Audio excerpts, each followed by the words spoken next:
ये कहानी है माइनक्राफ्ट की दुनिया में पहुंचने वाले एसर की। एसर बचपन से ही बहुत बड़ा माइनर बनने का सपना देखता था, लेकिन जब भी वो पास की माइनिंग में जाता एक बूढ़ा आदमी उसे भगा देता क्योंकि वहाँ छोटे बच्चों का जाना मना था। एसर जब बड़ा हुआ तो वो फिर से उसी माइनिंग में गया, लेकिन इस बार बूढ़े आदमी ने उसे नहीं रोका। माइनिंग में जाकर खुदाई करते समय एसर एक छोटा सा होल बनाता है, अंदर उसे एक चमकता हुआ क्रिस्टल मिलता है। हालांकि उसे नहीं पता यह क्या है, लेकिन वह अपने हाथों में मौजूद मैजिक क्यूब से उसे जोड़ता है तो तुरंत ही एक अद्भुत घटना घटती है। एसर अचानक ब्लॉकों की दुनिया में पहुंच जाता है। यहाँ मधुमक्खियां भी चौक और सिर वाली होती हैं। इस दुनिया की विशेषता यही है कि सभी जीव ब्लॉकों के श्राप से बच नहीं सकते, तो फिर इंसान यहाँ कैसे जीवित रहेंगे? उत्तर है घर बनाकर। मुख्य दुनिया में दिन रात का चक्र होता है। रात होते ही भयंकर दैत्य निकल आते हैं, जिनमें ज़ॉम्बी भी शामिल है अपने लिए साथी ढूंढने के लिए। एसर ने तय किया कि पहले वह एक भेड़िए को बस में करेगा। उसने जमीन से हड्डी उठाई और गुस्से भेड़िए को शांत करने लगा। भेड़िए ने स्वादिष्ट खाने को काट लिया और इस तरह एसर की पशुपालन कला सफल हो गई। इसी बीच एसर को एक खंडर जैसा द्वार दिखाई देता है। उसने पास के संदूक को खोला जिसमें ट्रांसपोर्टर की चाबी रखी हुई थी, लेकिन यह पोर्टल अलग था, पूरा बैंगनी रोशनी से चमक रहा था। एसर को जरा भी अंदाजा नहीं था कि वह गलती से जंगली सुअरों की दुनिया में प्रवेश कर जाएगा। इन सुअर सर वाले जीवों को भले ही बेवकूफ समझो, लेकिन असल में वे इस दुनिया के सबसे बुरे जीव थे। उनका सरदार सामाकी बेहद ही निर्दयी था। वह हर हाल में जादुई घन पाना चाहता था ताकि मुख्य दुनिया पर हमला कर सके। वहाँ के स्वादिष्ट पानी, हरी भरी घास और छोटे मेमने उसे ललचाते थे। सामाकी की साजिश रोकने के लिए एसर ने जादुई घन अपने साथी भेड़िए को सौंप दिया और उससे कहा कि उसे बॉल स्ट्रीट के 18 नंबर घर तक पहुंचा दे। लेकिन इसकी कीमत यह हुई कि एसर को हमेशा के लिए सुअर मानवों की दुनिया में ही रहना पड़ा। भेड़िए ने सबकी उम्मीदों पर खरा उतरते हुए दुश्मनों की घेराबंदी तोड़ दी और आखिरकार एसर के घर तक पहुंच गया। उसने जादुई घन को बिस्तर के नीचे छिपा दिया और सही समय आने का इंतजार करने लगा। जब तक घन छिपा रहेगा मुख्य दुनिया सुरक्षित रहेगी। लेकिन तभी एक आदमी प्रकट हुआ जिसने फिर से मुख्य दुनिया में कलह छेड़ दी। उसका नाम था जेलेक्सी। वह पूरे देश का ई स्पोर्ट्स चैंपियन था। क्योंकि वो कूड़ा फेंकने में माहिर था, इसलिए लोग उसे कचरा मैन कहते थे। एक दिन वह सेकंड हैंड नीलामी में भाग लेता है, सिर्फ 900 युआन में। उसने बोली जीत ली, लेकिन डिब्बा खोलने पर उसमें सिर्फ बेकार कचरा था, कुछ भी कीमती नहीं था। किसी ने सोचा भी नहीं था कि उसमें से जादुई डिब्बा निकल आएगा। खनन गुफा के रेस को खोजने के लिए जेलेक्सी, साउमिंग और अपने दोस्तों को लेकर खजाने की तलाश में निकल पड़ा। जादुई डिब्बे के सहारे पर उन्होंने आखिरकार पोर्टल का प्रवेश द्वार खोज लिया, लेकिन जेलेक्सी कुछ समझ पाता उससे पहले एक जबरदस्त ताकत ने साउमिंग को खींच लिया। सबने पूरी कोशिश की उसे वापस लाने की, लेकिन अज्ञात जादू के सामने सब बेबस थे। एक एक करके सब लोग मुख्य दुनिया में खींच लिए गए और असली रोमांच यहीं से चालू हुआ। जब पहली बार सबने इस जमीन पर कदम रखा तो कार्ली और लाओरा अपनी आंखों पर विश्वास ही नहीं कर सके। सामने का दृश्य वास्तविक दुनिया से बिल्कुल अलग था। एक पेशेवर खिलाड़ी होने के नाते जेलेक्सी को मानो खेल के नियम समझ में आने लगे। वह भेड़ के पास मिशन लेने जाने की तैयारी करता है। उसने कहा, हमें काम दो ताकि हम तुम्हारी मोती जैसे आसन में जा सके। कार्ली ने कहा, मैं चिड़ियाघर में काम करती हूँ और मैं तुम्हें बता दूं, ये चीजें तुम्हारी भाषा नहीं समझती। एक और आदमी जो असल दुनिया का मूल निवासी था, जब सब लोग ध्यान नहीं दे रहे थे, वह चुपके से जादुई दरवाजे में दाखिल हो गया। यह जगह घिरे हुए किले जैसी थी। बाहर के लोग अंदर आना चाहते थे और अंदर के लोग बाहर जाना चाहते थे। सामाकी ने अपनी पूरी जिंदगी सोने के खजाने की तलाश में गुजार दी। जरा सी बात पर वह किसी सुअर के बच्चे को बलि चढ़ा देता था भविष्यवाणी वाले क्रिस्टल से। उसने असल दुनिया के बदलाव देखे और उसी पल उसे समझ आया उसका मौका आ गया है। वह कालकोठरी में उतरा और तय किया कि एसर को सुधरने का एक और मौका देगा। अगर एसर उसकी मदद करके जादुई डिब्बा ले आता तो पुरानी दुश्मनी हमेशा के लिए मिट सकती थी। यहाँ तक कि वह एसर को हकीकत की दुनिया में वापस भेज भी सकता था। रात ढलते ही असल दुनिया खतरों से भर गई। किसी भी तरह के डरावने जीव अचानक प्रकट हो सकते थे। जेलेक्सी को अभी कोई उपाय सोचने का समय भी नहीं मिला था कि अचानक जलती हुई रॉकेट सीधी उसकी ओर आ गिरी। पूछी बात की चकाचौंध में जीने वाले लोग ऐसा नजारा कहाँ पहले देखे थे।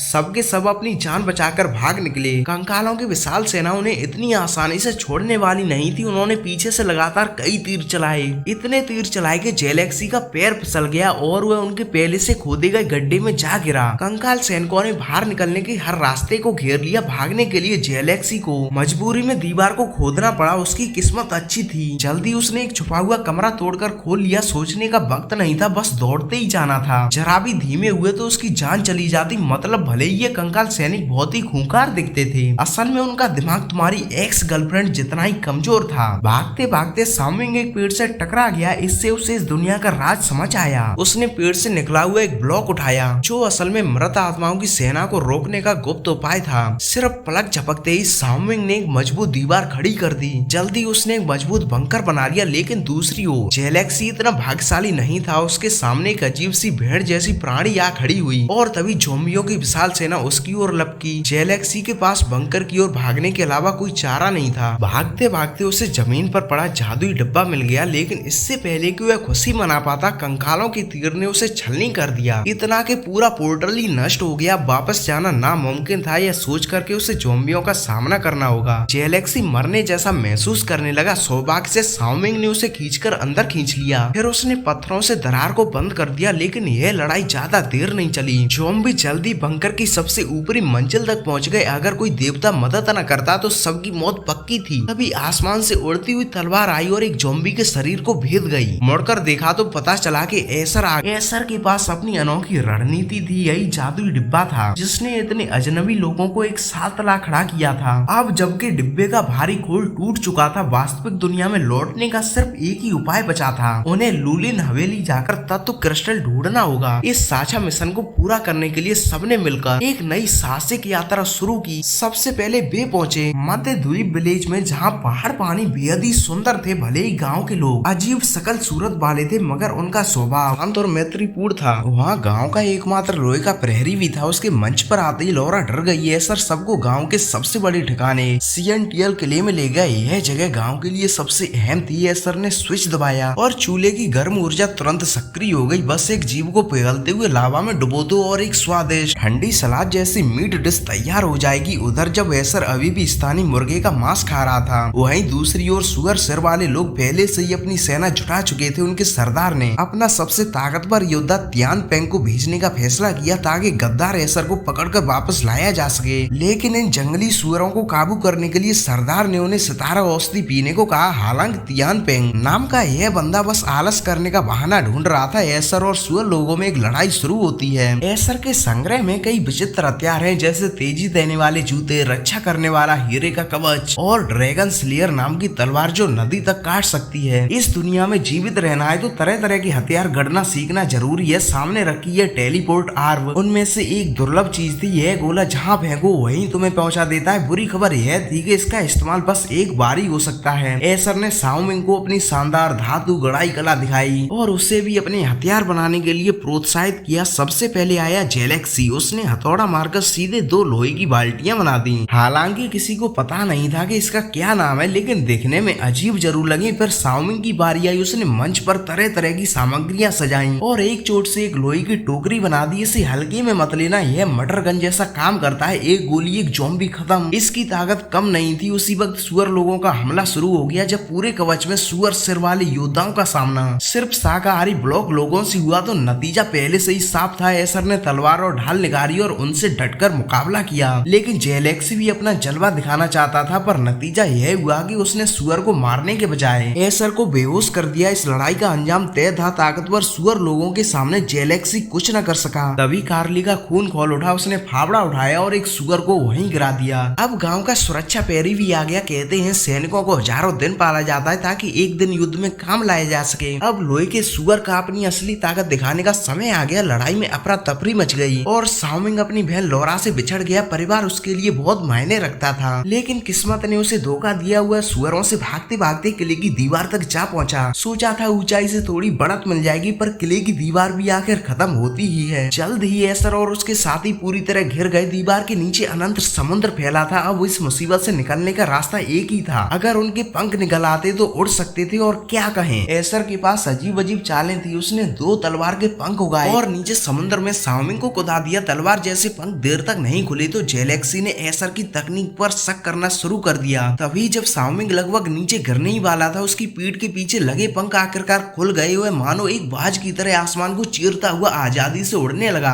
अब बारी थी जेलेक्सी की उड़ान भरने की। वह भी एक छलांग लगाकर नीचे कूद पड़ा, लेकिन जाते जाते एसर को हैरान छोड़ गया, क्योंकि उसने सिर्फ 2 ही पंख साथ लिए थे। लेकिन बिना पंखों के भी उड़ान असंभव नहीं है। एसर ने मजबूती से जेलेक्सी को पकड़ लिया, लेकिन अभी वे थोड़ी ही दूर उड़े ही थे कि जंगली सुअर मानवों ने उन्हें रोक लिया। वे गरज कर बोले, अगर हमें मारे बिना जाना चाहो तो कोई भी भाग नहीं सकता। तभी एक विशाल अग्नि गोला साओमिंग के रास्ते को चीरता हुआ निकला और उसे एक दरार में ढकेल दिया। सुअर मानवों ने अपने साथियों को ही फेंक भयंकर अड़चने पैदा की। यहाँ तक कि छोटे सुअर ने शाओमिंग की टांग कसकर पकड़ ली। पीछा करने की लड़ाई के बाद एसर एक खड़ी चट्टान पर जा गिरा। सुअर मानव का अग्नि गोला पहाड़ की दीवार में एक बड़ा छेद कर गया। यही एसर के लिए भाग निकलने का मौका बना। दोनों ने मिलकर अजय अग्नि चक्र का रूप धारण किया और उस छोटे छेद से निकल भागने का निश्चय किया। जैसा सोचा था एसर सफल हुआ। उधर अहंकारी सुअर मानव लोहे की तार जाल में टकराकर फंस गए। दूसरी तरफ शाओमिंग को एक पागल सुअर सरदार ने बुरी तरह तंग किया। उसने जेब से आग वाला पटाखा रॉकेट निकाला और फू की आवाज के साथ एक छोटे सुअर को उड़ा दिया। बदकिस्मती से हुए सुअर अपने ही साथियों के गर्म हवा वाले गुब्बारे से टकरा गया और नतीजा यही हुआ कि पूरा दल उड़कर भगवान से मिलने चला गया। लेकिन रॉकेट की ताकत को शाओमिंग काबू में नहीं रख पाया। आखिरकार वह उड़ते हुए एसर से जा टकराया और वे तीनों मिलकर एक इकाई बन गए। नीचे दो पांडा आस की लड़ा रहे थे। गिरने से पहले एसर ने जल्दी से एक पानी का बबल बना दिया जिससे उनकी जान बच गई और जोरदार टक्कर से बचे। हाँ, मगर बेचारा चौकोर सिर वाला पांडा बहुत दुखी हुआ। उसकी आस की खत्म हो गई। इधर लोरा अपने भाई को बचाने के लिए नाव तैयार करना चाहती थी, मगर फांग जुआन बस इधर उधर मौज मस्ती में घूमता रहा और लोरा की पुकार को बिल्कुल नजरअंदाज कर दिया। मजबूर होकर लोरा खुद ही कुदाल उठाकर खोदने लगी। उसने लकड़ी के तख्तों के अंदर से एक क्रिस्टल निकाला और उसे झील की सतह पर फेंका, लेकिन इस बार उससे बस एक लकड़ी की छोटी नाव बनी जो बिल्कुल भी उनके काम की नहीं थी। इस स्थिति ने साफ कर दिया कि उनकी यात्रा कितनी खतरनाक और जोखिम भरी होने वाली है।